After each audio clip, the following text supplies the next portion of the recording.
pessoal, estou aqui de volta com a segunda parte do primeiro capítulo de Objetos Cortantes, porque pediram, me deram apoio moral, me deram força, então estou aqui de volta e vamos continuar da onde paramos, com a prévia de 2 parágrafos anteriores, tá bom? Vou deixar o link aí embaixo para quem quiser acompanhar a primeira parte do primeiro capítulo. Vamos lá, bora! Vou fazer as malas. Minhas mãos deixaram marcas de suor na cadeira.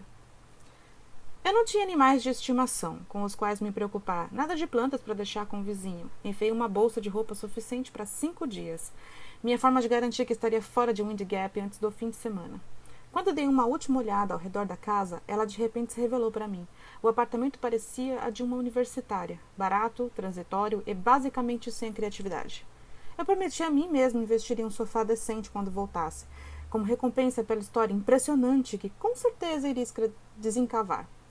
Na mesa junto à porta havia uma foto da minha pré-adolescência segurando a Marian, com uns 7 anos, ambas rindo. Ela estava com os olhos arregalados de surpresa.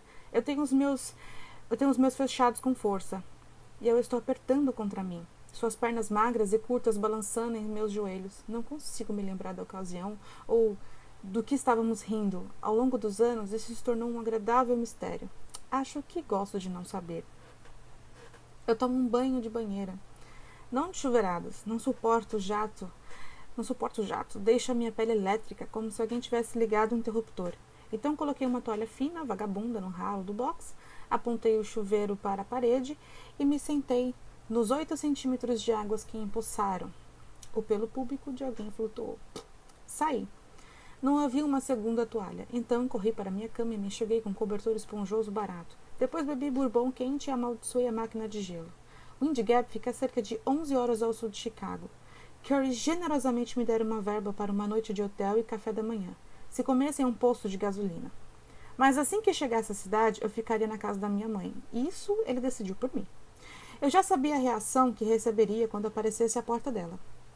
Uma rápida agitação chocada, a mão indo em direção aos cabelos, um abraço desajeitado que me deixaria ligeiramente inclinada para um dos lados.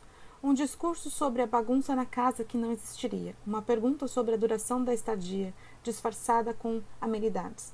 Por quanto tempo teremos sua companhia, querida? Ela diria, significando, quando você vai embora? Essa é a educação que considero mais irritante. Eu sabia que deveria preparar minhas anotações, redigir perguntas, em vez disso bebi bourbon. Depois tomei uma aspirina e apaguei a luz. Embalada pelo ronronar do ar-condicionado e os apitos elétricos de um videogame da porta ao lado. Adormeci. Estava a menos de 50 quilômetros da minha cidade natal, mas precisava de mais uma noite longe. Pela manhã, devorei uma rosquinha velha e segui para o sul, a temperatura aumentando com rapidez, a floresta luxuriante erguendo-se dos 2 lados. Essa parte do Missouri é sinistramente plana, quilômetros de árvores nada majestosas, interrompidas apenas pela faixa estreita da rodovia onde eu estava, a mesma cena se repetindo a cada 2 minutos. Você não consegue ver Wind Gap à distância. Seu prédio mais alto tem apenas 3 andares.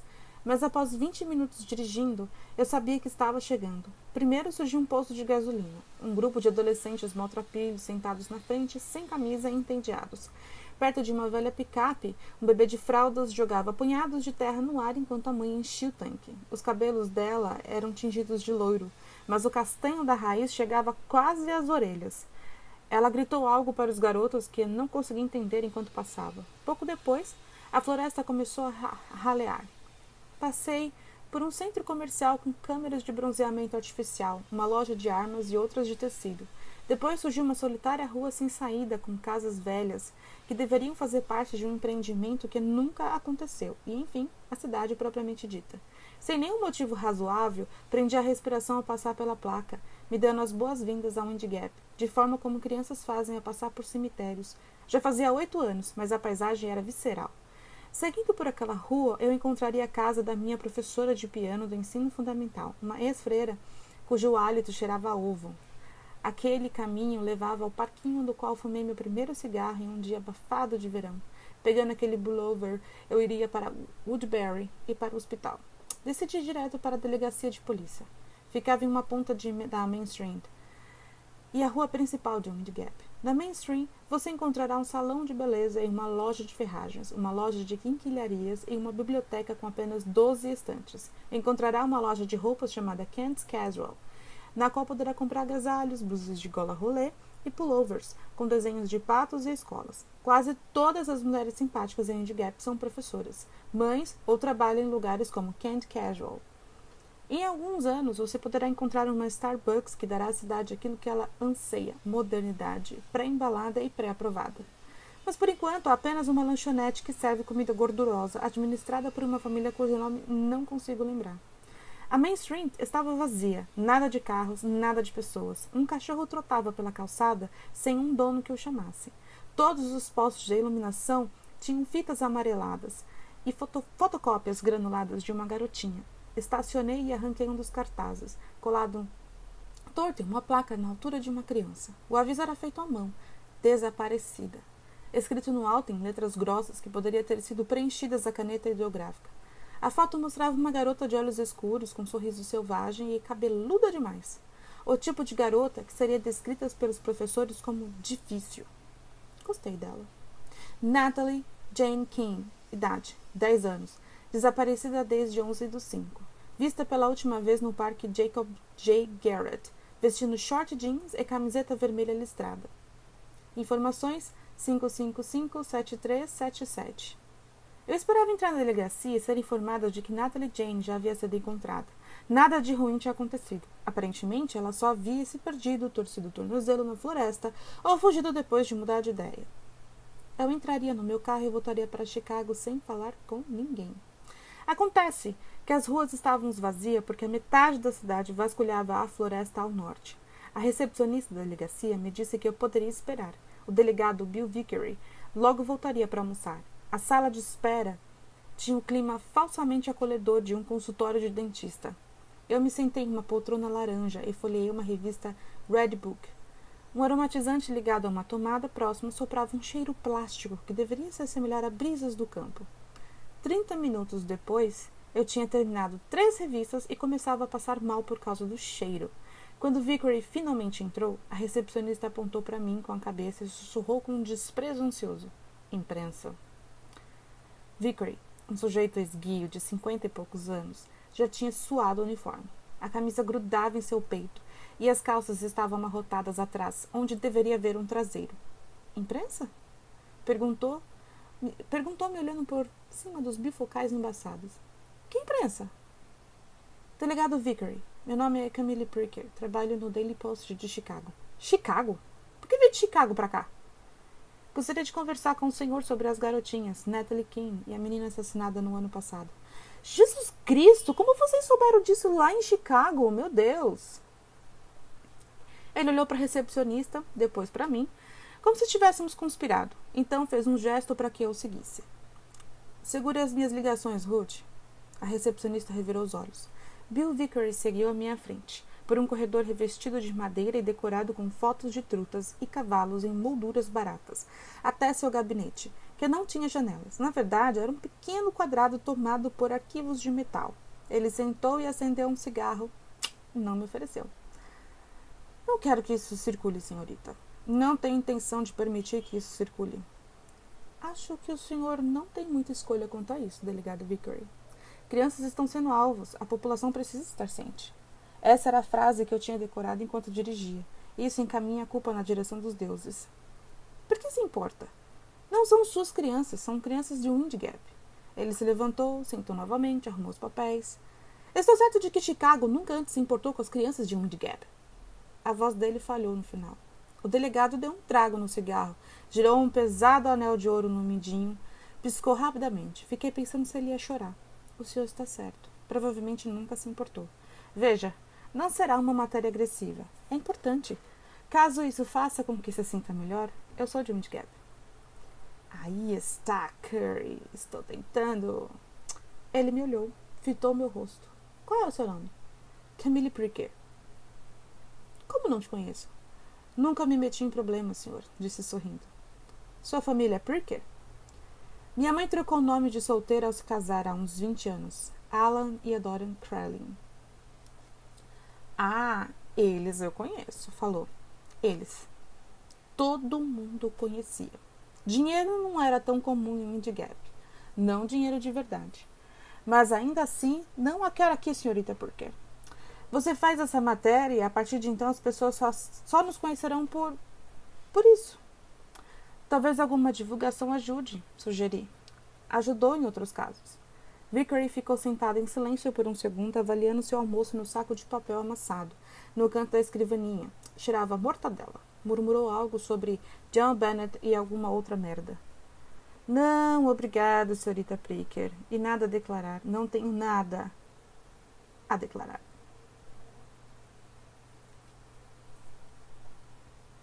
Sobre investigação em curso. Pode publicar isso. Veja, tenho o direito de estar aqui. Vamos tornar isso mais fácil. O senhor me dá alguma informação. Qualquer coisa. Depois ficarei um tempo fora do seu caminho. Não quero tomar seu trabalho mais difícil, mas preciso fazer o meu. Era outro pequeno diálogo que eu concebera em algum ponto perto de St. Louis. Deixei a delegacia com o mapa fotocopiado de Wind Gap, no qual o delegado Vickery fizera um pequeno X onde o corpo da garota assassinada fora achado no ano anterior. Anne Ash, 9 anos. Tinha sido encontrada em 27 de agosto em Falls Creek, um curso de água acidentado e barulhento que corria pelo meio de North Woods, desde o anoitecer do dia 26. Quando ela desaparecera, um grupo de busca passaram um pente fino na floresta, mas foram caçadores que depararam com ela pouco depois das 5 da manhã.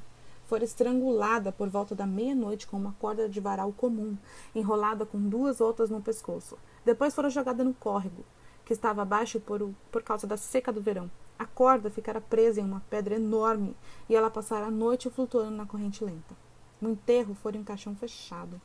Era tudo que Vickery iria me dar. Depois de 1 hora de perguntas, foi isso que consegui.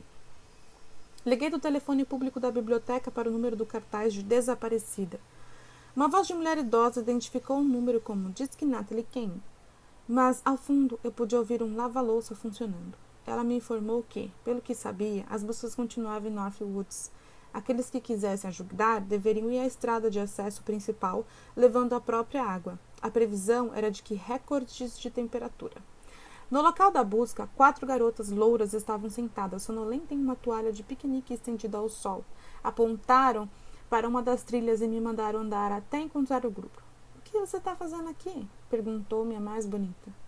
O rosto corado era redondo como de uma garota que mal entrara na adolescência, e os cabelos estavam presos com fitas, mas os seios, que ela projetava com orgulho, eram os de uma adulta de sorte. Ela sorriu como se me conhecesse, o que era impossível, já que devia estar na pré-escola quando apareci em Wind Gap pela última vez. Mas me parecia familiar. Talvez a filha de alguma colega de escola. A idade batia, caso a mãe tivesse engravidado ao sair do ensino médio, o que não era improvável. Só vim ajudar, respondi. Certo, disse ela, e me dispensou, dedicando-se em seguida a tirar o esmalte da unha do pé. Saí do cascalho quente e barulhento em direção à floresta, que parecia ainda mais quente. O ar tinha a umidade da selva, arbustos de arnica e sumagre raspavam em meus tornozelos, e sementes brancas fofas de algodeiro flutuavam por toda parte, caindo na minha boca, grudando nos meus braços. Quando crianças, nós a chamávamos de vestidos de fada, lembrei de repente. À distância, um grupo chamava por Natalie, as 3 sílabas subindo e descendo como uma canção. Mais de 10 minutos de caminhada pesada e eu os avistei. Cerca de 50 pessoas caminhando em filas longas, batendo com varas nos arbustos à frente. — Olá! Há alguma novidade? Gritei para um homem com barriga de cerveja que estava mais perto de mim. Deixei a trilha e abri caminho por entre as árvores até alcançá-lo. — Posso ajudar? Eu ainda não estava pronta para sacar meu bloco. — Pode caminhar aqui ao meu lado, disse ele. Quanto mais pessoas, melhor. Menos terreno a cobrir. Andamos em silêncio por alguns minutos, meu parceiro parando de vez em quando para limpar a garganta com uma tosse úmida e rasgante. Às vezes acho que deveríamos simplesmente queimar a floresta, falou de repente. Parece que nada de bom acontece nela. É amiga dos Kane? Sou repórter, na verdade. Chicago Daily Post. Bem, ora veja. Está escrevendo sobre tudo isso? Um grito repetido correu por entre as árvores. Um grito de menina. Natalie! Minhas mãos começaram a suar enquanto corríamos na direção da voz. Pessoas tropeçavam ao seguir em direção aos gritos. Uma adolescente com cabelos louros, quase brancos, passou por nós na trilha, o rosto vermelho e contorcido. Cambaleava como um bêbado agitado, gritando o nome de Natalie para o céu. Um homem mais velho, talvez o pai, a alcançou, envolvendo-a nos braços e começou a sair da floresta com ela. Eles a encontraram? Perguntou meu amigo, um aceno de cabeça negando. Acho que a menina só ficou assustada, respondeu outro homem. Foi demais para ela. E de qualquer forma, garotas não deveriam estar aqui, não do jeito que as coisas estão. O homem me encarou, tirou o boné para limpar a testa e depois voltou a bater no mato. Trabalho triste, disse meu parceiro. Tempos tristes. Avançamos lentamente. Chutei uma lata de cerveja enferrujada, depois outra. Um pássaro passou voando à altura dos olhos. Depois disparou para o alto das árvores. Um gafanhoto pousou de repente no meu pulso. Magia perturbadora. O senhor se incomodaria se eu perguntasse o que acha de tudo isso? Perguntei tirando o bloco, acenando com ele. Não sei se posso lhe dizer muito. Apenas o que acha. 2 garotas em uma cidade pequena. Bem, quem sabe que há uma relação, certo? A não ser que você tenha alguma informação que eu não tenho. Pelo que sabemos, Natalie vai parecer bem e em segurança. Não se passaram nem 2 dias. Alguma teoria sobre Anne? Perguntei. Algum maluco, um doido, deve ter feito aquilo. Um cara qualquer passa pela cidade, esquece de tomar seus remédios, escuta as vozes, alguma coisa assim. Por que diz isso? Ele parou, tirou um pacote de fumo do bolso de trás, enfiou uma boa porção na boca e mastigou até conseguir um primeiro corte. Então, deixou o tabaco escorrer até a gengiva. O interior da minha boca começou a formigar em solidariedade. Por mais que você arrancaria os dentes... Por que mais você arrancaria os dentes de uma garotinha morta? Ele levou os dentes dela? Todos, exceto a parte de trás, um molar de leite. Após mais 1 hora sem resultados e poucas informações, deixei meu parceiro Ronald Keynes, coloque a inicial do meu nome no meio e também, se quiser, J, e caminhei na direção do sul até o ponto em que o corpo de Anne foi encontrado no ano anterior. Demorou 15 minutos até que o som do nome de Natalie cessasse. Mas 10 minutos eu pude ouvir Falls Creek, o choro claro da água. Será difícil carregar uma criança por aquela floresta. Galhos e folhas cobrem a trilha, raízes se projetam no solo. Se Anne era uma verdadeira garota de Wind Gap, cidade que exige o máximo de feminilidade de seu sexo frágil, usava cabelos compridos caindo pelas costas, que teriam se emaranhado nos arbustos. Segui confundindo as teias de aranha com fios de cabelo cintilantes. A grama ainda estava pisoteada no ponto onde o corpo fora descoberto. Reviravam à busca de pistas. Havia algumas guindas de cigarros recentes deixadas para trás por curiosos desocupados. Garotos entediados, assustados uns aos outros, com visões de um louco deixando um rastro de dentes ensanguentados. No riacho, houvera uma fileira de pedras nos quais a corda no pescoço de Anne tinha se prendido, fazendo com que ela flutuasse na corrente presa por uma guia, como uma condenada, por metade da noite. Agora havia apenas água rolando suavemente sobre a areia.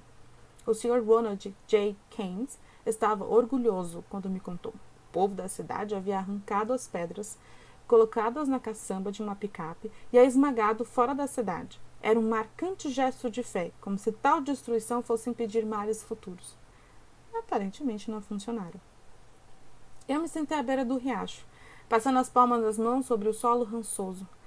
Peguei uma pedra lisa e quente e a pressionei contra a bochecha. Fiquei pensando se Anne teria algum dia ido ali quando viva. Talvez a nova geração de garotos de Wind Gap tivesse descoberto formas mais divertidas de passar os verões. Quando eu era menina, nós nadávamos em um local pouco mais adiante, onde enormes blocos de pedra formavam piscinas rasas. Lagostim disparavam ao redor de nossos pés e pulávamos à procura deles, gritando quando tocávamos em um. Ninguém usava roupa de banho. Isso demandava muito planejamento. Você simplesmente pedalava para casa de short e camiseta encharcada, sacudindo a cabeça como um cachorro molhado. De vez em quando, garotos mais velhos, equipados com espingardas e cerveja roubada, passavam pisando forte para atirar em esquilos ou lebres. Pedaços de carnes ensanguentadas balançavam o cinto. Aqueles garotos, metidos, putos da vida e cheirando a suor, agressivamente ignorando nossa existência, sempre me atraíram. Há diferentes tipos de caçadas. Agora eu sei. O caçador cavalheiresco com visões de Teddy Roosevelt e grandes presas que encerravam um dia no campo com um gin tônica seco não é o tipo ao qual eu cresci. Os garotos que eu conheci, que começaram cedo, eram caçadores sanguinários. Eles buscavam aquele coice fatal de um animal baleado, fugindo, fluido com água num segundo, depois jogado de um lado por sua bala.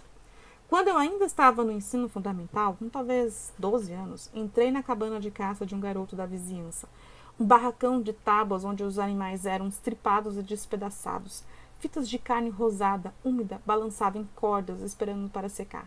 O chão sujo, encardido de sangue. As paredes cobertas de fotografias de mulheres nuas. Algumas das garotas estavam arreganhadas, outras estavam presas enquanto eram penetradas. Uma mulher estava amarrada, os olhos vidrados, seios empinados e cheio de veias como uvas, enquanto um homem a comia por trás. Eu podia sentir o cheiro delas no ar, denso e ensanguentado. Naquela noite em casa, enfiei um dedo na calcinha e me masturbei, pela primeira vez, arfando e nauseada. Fim do capítulo 1, pessoal. Eu aguardo vocês para começar o capítulo 2. E é isso aí. Até a próxima. Um beijo para todo mundo. Se você gostou, deixa o seu like, assina o canal e faz um comentário aí para que eu possa ter aí uma noção de que esse tipo de vídeo agrada a vocês. Um beijo, até mais.